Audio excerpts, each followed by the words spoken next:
Once, when I was 8, I stood on top of the fire escape at my best friend's house, and I knocked on her window to say hello for so long that the fire escape cracked underneath me and I fell through to the wood chips.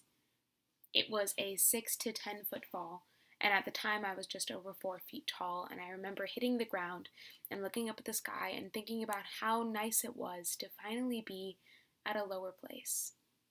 No one tells you that the worst part about puberty is constantly getting things you never asked for.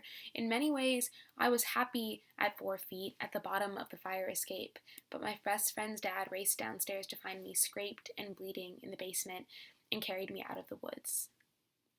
Once, when I was 21, I stood at the top of the highest place I could find. It was the third floor of my apartment building. The ground of my room was made of concrete, and it crumbled beneath me like moon sand, and I fell through the earth all the way to Jupiter.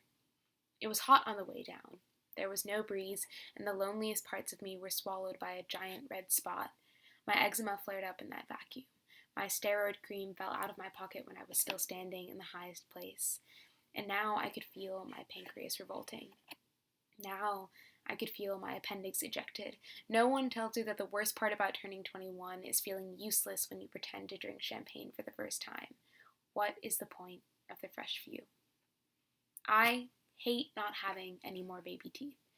Those were so easy to lose and so exciting and so small that I hardly have any pictures of when they weren't there, only photos of wide smiles before braces. Once, for about a month in 11th grade, I felt like my insides were being squeezed to ashes inside my chest. I woke up in the middle of the night and my jaw was shrieking in pain, and my heart felt like it was going up in smoke, like that episode of Once Upon a Time where the evil queen squished Snow White's heart and it disintegrated. My mother said that maybe if I would have listened when she told me how to stop organs from growing, I wouldn't be in this situation. She said, "My lungs have been the same size since I was 16 because I was smart about my salt.